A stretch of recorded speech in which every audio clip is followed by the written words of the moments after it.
Hi everyone, स्वागत है आपका मेरे चैनल पे। मैं हूँ शिवानी। इस चैनल पे आपने देखे मेरे भाई की शादी के 2 व्लॉग। नेक्स्ट व्लॉग में बढ़ने से पहले कुछ इन्फॉर्मेशन आपको देना चाहूँगी।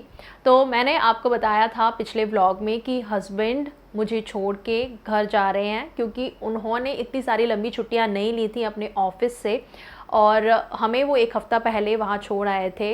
एंड 1 वीक तक हम लोग वहाँ रहने वाले थे और शादी से 1 दिन पहले ही सारी रस्में रखी गई थी, जैसे कि हल्दी की रस्म, मेहंदी की रस्म, हमारे घर भात पहनाया जाता है उसकी रस्म, माड़ा गड़ने की एक रस्म होती है वो। तो सारी रस्में 1 दिन पहले ही रखी गई थी, क्योंकि जो रिश्तेदार बाहर से आने वाले हैं उनको भी थोड़ी सहूलियत हो। और सबसे स्पेशली एक चीज़ ये थी कि जो मेरी दीदी हैं, मेरे से बड़ी हमारी एक और बहन है, हम 3 बहन भाई हैं। एक मेरी दीदी हैं, फिर मैं हूँ और फिर मेरा भाई है। तो जो दीदी हैं उनकी ससुराल में भी शादी थी, तो वो बहुत टाइम पहले से नहीं आ सकती थी। और वैसे उनका प्लान था कि वो पहले से आएँ, मैं भी पहले से रहूँ, हम दोनों बहनें मिलके सारी चीज़ें करें। एंड रिसेप्शन के लिए हम सबकी एक डांस परफॉर्मेंस थी कि सब लोग भी मिलके करें, एक दोनों बहनों का डांस हो। खैर हमने वो किया, कैसे किया, क्या हुआ, वो आगे आपको व्लॉग्स में पता चलेगा। फ़िलहाल मैं आपको ये बता दूं, तो दीदी बहुत टाइम पहले नहीं आ पा रही थी, तो वो 2 दिन पहले ही आई थी। एंड जिस दिन दीदी आई थी उसी दिन फिर हस्बैंड को भी आना था और मेरी सासू माँ को लेके आना था, लेकिन 1 रात पहले ही उनका हो गया एक्सीडेंट। एंड पहले आप एक्सीडेंट की क्लिपिंग यहाँ पे देखो, फिर मैं आपको बताती हूँ क्या हुआ, कैसे हुआ। एंड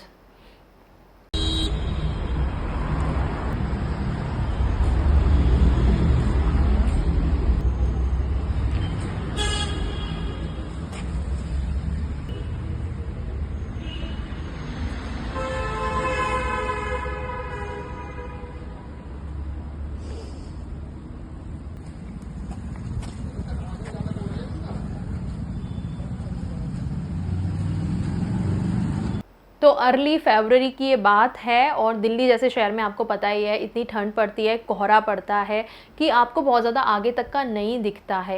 एंड हुआ ये कि हस्बैंड को एक यू टर्न लेना था, अंडरपास से लेना था, और एक ट्रक उनके आगे चल रहा था। आगे वाले ट्रक ने एकदम से लेन को फटाफट से चेंज किया, क्योंकि उसके सामने से एक और ट्रक रॉन्ग लेन में आ रहा था, उल्टा आ रहा था। और उस ट्रक वाले ने एकदम से अपनी लेन चेंज करी। हस्बैंड के सामने 2 ट्रक थे, अब मतलब यहाँ भी बचाना है, यहाँ भी बचाना है, एकदम से उन्होंने काटी और उनका एक्सीडेंट हो गया। और वो एक्सीडेंट ऐसा था कि आगे लोग फुटपाथ पे सो भी रहे थे। एंड रात को सोचो आप, करीब आई थिंक 2 बजे होंगे उस टाइम पे मेरे पास कॉल आता है, मैं सो भी चुकी थी और हस्बैंड शिवर कर रहे थे, मतलब उनकी आवाज़ में मैं शिवरिंग फील कर सकती हूँ। और उन्होंने मुझे बताया कि मेरा एक्सीडेंट हो गया है, ऐसे ऐसे। किसी को कोई इंजरी नहीं हुई, हस्बैंड पूरे सही सलामत थे, उनको कोई खरोंच भी नहीं आई, थैंक्स टू टाटा कार कि एयर बैग्स खुल गए। पूरा आगे का जो शीशा है उस पर इफ़ेक्ट था, साइड वाले जो डोर्स होते हैं उस पर इफ़ेक्ट था, आई थिंक आगे का जो व्हील होता है, पहिया जो होता है, उस पर भी इफ़ेक्ट था, आगे फ्रंट पे पूरा इफ़ेक्ट था। बट उनको कुछ नहीं हुआ, वो अंदर एकदम सेफ थे और बाहर भी किसी को कोई चोट वगैरह नहीं लगी, किसी के साथ उनकी टक्कर नहीं हुई। वो खुद ही मतलब जो साइड वॉल होती है उससे जाके वो टकराए थे। और थैंकफुली जहाँ पे वो टक्कर हुई वहाँ पे कोई नहीं सो रहा था फुटपाथ पे, उस फुटपाथ पे थोड़ा आगे चल के लोग सो रहे थे। खैर टक्कर से वो लोग उठ के आ गए एंड पुलिस भी उस टाइम पे आ गई थी। बट थैंकफुली क्योंकि किसी को कोई चोट नहीं लगी, हस्बैंड की कोई ऐसी इंटेंशन नहीं थी, कोई और किसी का कोई डैमेज नहीं हुआ, तो ऐसा कुछ पुलिस केस वगैरह नहीं हुआ। एंड उन्होंने हेल्प ही करी उल्टा हस्बैंड की। और फिर जो टो वाले होते हैं, टो वाले को बुलाया गया, क्योंकि गाड़ी फिर चलने की पोजीशन में नहीं थी। हस्बैंड ने अपने कुछ फ्रेंड्स वगैरह को भी आसपास वाले कॉल किया, जो कि तुरंत आ गए हेल्प के लिए। और मैं कॉन्टीन्यूस फ़ोन पे हूँ और सोचो मैंने वहाँ पे मम्मी के यहाँ पे हूँ मैं, और मैंने किसी को उठाया भी नहीं, बताया भी नहीं कि ऐसा कुछ हुआ है। लेकिन मैं नहीं सो पाई, मैं हर पल बस उनको धीरे धीरे बोल रही थी कि अच्छा ठीक है मुझे बताना। वो बात कर रहे जैसे कि, और पुलिस को मैटर समझाना और ये चीज़ कि भैया ऐसा कुछ नहीं हुआ है, इंटेंशनली नहीं हुआ है, ड्रंक मैं नहीं हूँ, मैं ऑफिस से आ रहा हूँ।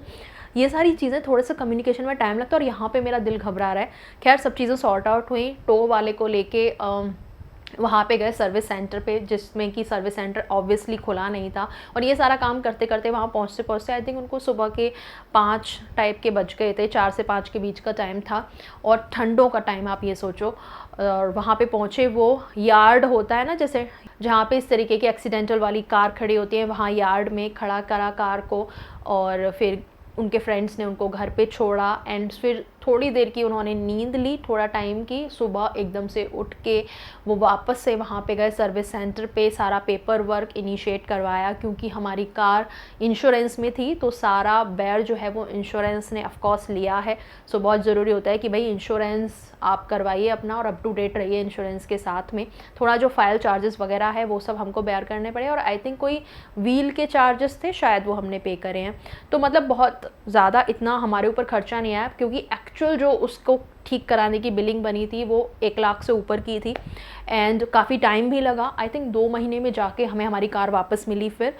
एंड सबसे यहाँ पे सुकून वाली चीज़ बस यही थी कि हस्बैंड को कुछ नहीं हुआ, किसी और को कुछ नहीं हुआ एंड कहते हैं ना जो बला आती है, वो जो बला आती है वो सिर्फ हमारी कार पे ही थी और उसको बेयर किया जा सकता है। इंश्योरेंस हम पे कर रहे थे, वहाँ से मोस्ट ऑफ हमारा खर्चा वहाँ से हो गया। आई थिंक हमें 6-7 हज़ार रुपये का खर्चा जो था वो हमारा लगा है फाइल चार्ज एंड जो थोड़े बहुत मैंने बताया कि अलग से थोड़ा वो पे करना पड़ा एक चीज़ का, तो बहुत ज़्यादा नहीं आया। लेकिन हाँ प्रॉब्लम तो हो गई, अब शादी वाले घर में आना है, मम्मी को लेके आना है, तो हस्बैंड ने सारा जो पेपर वर्क वगैरह कराते कराते उनको उस दिन का भी पूरा दिन लग गया। शाम तक वो जाके फ्री हुए हैं एंड शाम को जब वो घर में आके मुझसे बात करने लगे, हम एक दूसरे से मतलब वही ना, अंदर से हम परेशान भी थे और कहीं ना कहीं रिलैक्स्ड भी थे कि आप ठीक हो। एंड बस मुझे ये था कि काश मैं आपके पास होती और उनको ये था कि काश मैं आपके पास होता। एंड उनको वैसे नेक्स्ट मॉर्निंग में आना था, लेकिन तभी हमने डिसाइड किया कि आप फिर सुबह तक का वेट क्यों करते हो, क्योंकि नेक्स्ट सुबह हल्दी थी। तो मैंने कहा पता नहीं कब तक पहुँचोगे, कैसे आओगे, तो क्यों ना आप अभी निकल आओ, क्योंकि मम्मी का भी सामान पैक था, हस्बैंड को भी जो चीज़ अपना लाना था, एक बैग लाना था उनको, तो वो उनका पैक था। तो मैंने कहा जब सामान पैक ही है तो आप अभी क्यों नहीं आ जाते हो। मैंने कहा मैं मम्मी से बात करती हूँ। तो मम्मी को मैंने फ़ोन किया, अपनी सासू माँ को, उनको बोला कि आप अभी ही आ जाओ और 1 घंटे के अंदर हस्बैंड निकल रहे हैं थोड़ा फ्रेश होके। एंड टैक्सी से फिर ये लोग आए हैं एंड जब ये लोग आए आई वॉज सो रिलीव्ड कि ठीक है आप ठीक हो, आप सही सलामत हो। एंड उस दिन का मैंने थोड़ा सा व्लॉगिंग किया था, आप लोगों के साथ वीडियो बना के व्लॉग में शेयर किया था ये पूरा इंसिडेंट, लेकिन पता नहीं मेरे फ़ोन से वो सारी क्लिपिंग कहाँ चली गई एंड कोई भी क्लिपिंग नहीं है मेरे पास उस दिन की। पता नहीं, शायद क्या पता मैंने ही डिलीट कर दिया ये सोच के कि क्या ही शेयर करना है, मुझे नहीं पता। खैर मैंने सोचा कि आपके साथ ये पीस ऑफ इन्फॉर्मेशन शेयर करनी चाहिए एंड आपके साथ अगर ऐसा कुछ हो जाए तो आपको क्या करना है, इसलिए भी मैं ये चीज़ शेयर कर रही हूँ। तो यही सब हुआ एंड मेरे भाई की शादी के टाइम पे हमने खूब इन्जॉय किया ये सारी टेंशन को साइड में रख के।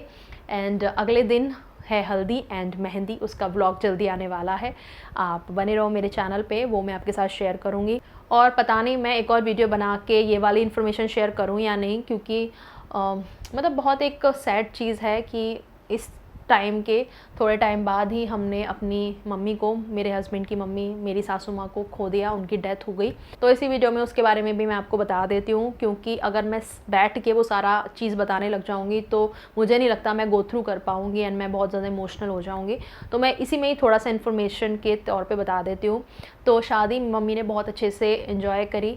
शादी से पहले उनको कोई भी हेल्थ इश्यूज़ वगैरह नहीं थे, थोड़ा बहुत उनको सांस की बीमारी थी, सांस उनको थोड़ा सा चढ़ जाता था जब मौसम वगैरह चेंज होता था या कुछ भी उनको मतलब ऐसा प्रॉब्लम होती थी, जैसे पॉल्यूशन वगैरह की, कई पॉल्यूशन में गई हैं, बाहर गए हैं, तो थोड़ा सा सांस की प्रॉब्लम थी, अदरवाइज़ वो एकदम ठीक थी।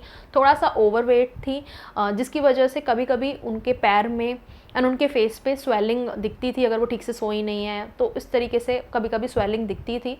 एंड जब शादी में भी आई थी तब मैंने मम्मी को बोला था कि मम्मी फेस पे काफ़ी स्वेलिंग आ रही है, आपके कुछ प्रॉब्लम है क्या। तो मम्मी बोली नहीं मैं ठीक हूँ, मेरे ना दांत में दर्द है थोड़ा सा, तो हो सकता है उसकी वजह से फेस पे स्वेलिंग दिख रही हो। तो मैंने कहा अच्छा ठीक है कोई नहीं, शादी से अभी वापस जाएंगे तो मैं आपको डेंटिस्ट के पास ले चलूँगी, एक बार दिखा लेना। उसमें भी वो बोल रही नहीं मैं दवाई ले रही हूँ, दांत के दर्द की मैं दवाई ले रही हूँ, ठीक हो जाएगा। मैंने कहा नहीं मम्मी कोई बात नहीं, डेंटिस्ट को दिखा लेना। तो ये सारी चीज़ मेरी कॉन्वर्जेसन हुई मम्मी के साथ में। एंड शादी उन्होंने अच्छे से अटेंड करी। नेक्स्ट डे रिसेप्शन था, वो भी उन्होंने अटेंड किया। रिसेप्शन के अगले दिन हम वहाँ से वापस आ गए। हालांकि मुझे रुकना था जैसे भाई की विदा वगैरह कराने के लिए, लेकिन अपनी कार होती तो शायद हम रुक जाते, लेकिन क्योंकि इतना ढेर सारा सामान था एंड फिर टेंशन भी इतना हो गया थोड़ा सा इन सब चीज़ों का। तो हमने फिर वहाँ से टैक्सी करी एंड सारा सामान अपना लोड किया एंड वहाँ पे फिर हम नेक्स्ट डे रिसेप्शन के नेक्स्ट डे वहाँ से निकल आए।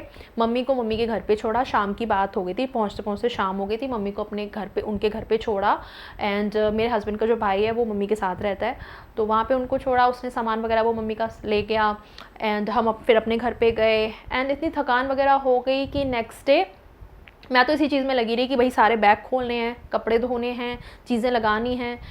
मम्मी से मेरी बात नहीं हो पाई। हालांकि उस दिन जो नेक्स्ट डे था उस दिन मेरी मम्मी की उधर मम्मी से बात हुई है, दोनों मम्मियों की आपस में बात हुई है कि भाई आप ठीक से पहुंच गए, कुछ प्रॉब्लम, ये मतलब जो नॉर्मल बात होती है।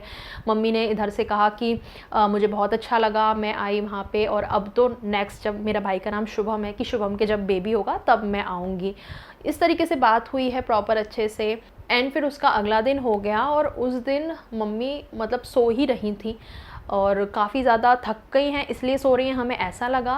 लेकिन वो जब जवाब नहीं दे रही थी, थोड़ा अनकॉन्शियस टाइप की थी, बहुत ज़ोर ज़ोर से बस उनके मुंह से जैसे खराटे टाइप की आवाज़ होती है वैसी आवाज़ आ रही थी, लेकिन कुछ रिस्पॉन्स नहीं कर रही थी। उनको सारा दिन हो गया था सोते हुए, थोड़ा सा उठ के वॉशरूम गई, ना कुछ खाया ना पिया, बस सोई नहीं थी, मुझे सोने दो यही बोल रही थी। तो मैं गई वहाँ पे देखने के लिए, मेरे पास कॉल आया, हस्बैंड ने कॉल किया, उनके भाई का कॉल आया था उनको कि मतलब मम्मी कुछ रिस्पॉन्स नहीं कर रही है, पता नहीं क्या हो गया है। शुरुआत में हमें भी ऐसा लगा कि अरे मैंने कहा हो सकता है थक गई हूँ, लेकिन जब बिल्कुल वो जवाब नहीं देनी थी तो फिर मैं गई।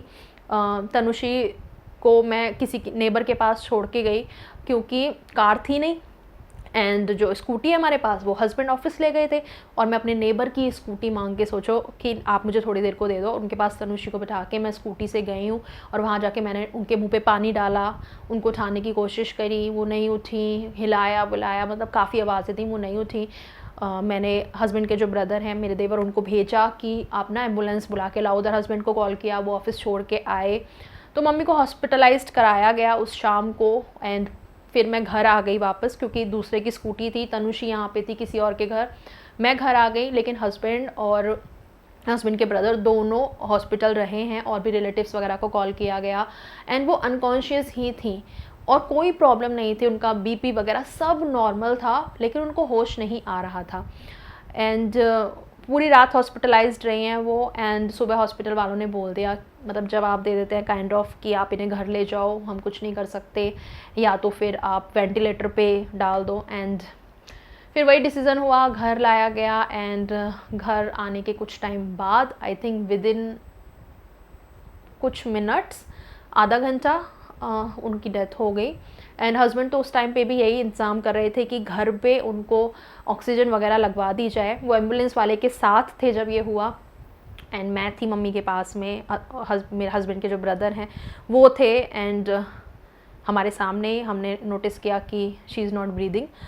तो फिर हस्बैंड को कॉल किया, वो आए, साथ में कुछ रिलेटिव्स भी थे, तो उन लोगों ने भी चेक किया, डॉक्टर को बुलाया गया, डॉक्टर ने कंफर्म किया that she is no more and जो यूरिन पाइप वगैरह लगाया जाता है और जो पट्टी वट्टी वगैरह जो थी, जो भी थी, वो डॉक्टर ने निकाल दी एंड बस यही था। तो ओके, सो यही कारण था कि मैं इतने टाइम से यूट्यूब पे एक्टिव नहीं थी फ़ैब के बाद में एंड मम्मी की डेथ हुई एंड सोचो कि मतलब पापा की डेथ भी पिछले साल ही हुई सितंबर में, फिर मम्मी इतनी जल्दी चली गई एंड सब लोगों ने यही बोला कि शायद उनका गम था पापा का उनको, क्योंकि ऐसा उन्हें कोई बीमारी नहीं थी। सो पापा का गम था, पता नहीं क्या था, लेकिन बहुत एकदम शॉक टाइप का लगा एंड मैं पता नहीं कैसे संभाल पाई, मतलब हस्बैंड को, उनके भाई को। बहुत टाइम तक मैं वहीं मम्मी वाले घर में रही हूँ जब तक चीज़ें सेटल डाउन नहीं हो गई, उनकी सारी रीति रिवाज ख़त्म नहीं हो गए। आई थिंक 20-25 महीने भर तक मैं वहीं रही होंगी, बीच बीच में मैं आ जाती थी यहाँ पे, अपना ये वाला घर भी देख लेती थी और थोड़ा मतलब कपड़े वपड़े जो चाहिए होते थे यहाँ से ले जाती थी। तनुषी के एग्ज़ाम चल रहे थे उस टाइम पे, उसको वहीं से एग्ज़ाम दिलवाए हैं।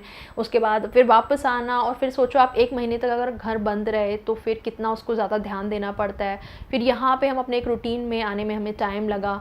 अभी भी मतलब कितनी बार ये हो जाता है कि थोड़ा इमोशनल मतलब डाउन हो जाते हैं हम लोग, लेकिन वही है ना कि अभी थोड़ा सा कोशिश करें लाइफ में आगे बढ़ने की एंड यही सारी चीज़ थी। एंड मैं नहीं बनाना चाहती थी इस पे अलग से वीडियो, मैंने एक पोस्ट डाल के शेयर किया था ये चीज़। तो अब बताने बैठी हूँ तो मैंने सोचा बता ही दूँ कि एक्चुअल में और क्या क्या हुआ हमारे साथ। लेकिन वही है ना कि बड़े लोगों की शायद ब्लेसिंग होती है, तो थोड़ी सी हमारे ऊपर ब्लेसिंग हुई है, एक बहुत अच्छी हमारी लाइफ में एक बात हुई है, बहुत जल्दी शेयर करूँगी आपके साथ में। अभी ये वाले शादी के व्लॉग्स आप देखो, थोड़े से और व्लॉग आई थिंक 2-3 ही आएंगे, और वो आप ख़त्म करोगे। उसके बाद में हमने एक छोटी सी वैकेशन ली थी, उसके व्लॉग आएंगे, और उसके बाद वो खुशखबरी क्या है मैं आपके साथ शेयर करूँगी बहुत ही जल्दी। बने रहो मेरे चैनल पे। अच्छी लगते हैं मेरी वीडियो तो लाइक कर दिया करो, और चैनल पे बने रहने के लिए, ऐसी वीडियोस मेरी देखते रहने के लिए, मेरे व्लॉग्स देखते रहने के लिए सब्सक्राइब कर लो मुझे यहाँ पे। अभी मैं चलती हूँ, बाय।